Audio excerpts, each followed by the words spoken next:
ওই যে মই এটা তো আছে মহিপুর ব্রিজ, হ্যাঁ। আর এটা তো আছে চর নদী। এই চরটা গেছি, ওই যে চর, ওই চর দিয়ে পার হইয়া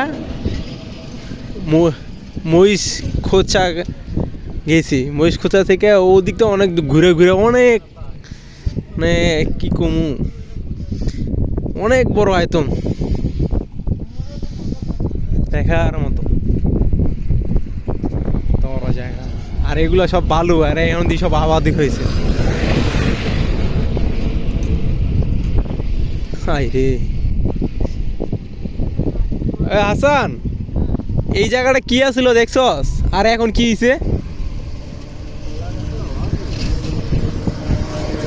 এই খাইরুল, তুই আর আমি ওই কোনায় গেছিলাম না, একদম ওই মাথায় গিয়ে ছবি উঠাইছিলাম না, নীরব ছিল।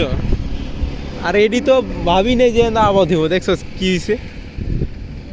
পানি না, এই যে দেখ হাসান, ওরা কাজ করছে, ওরা ওরা মাছ চাষ করে। নদী তো নদী নাই, নদী গেছে এক সাইডে।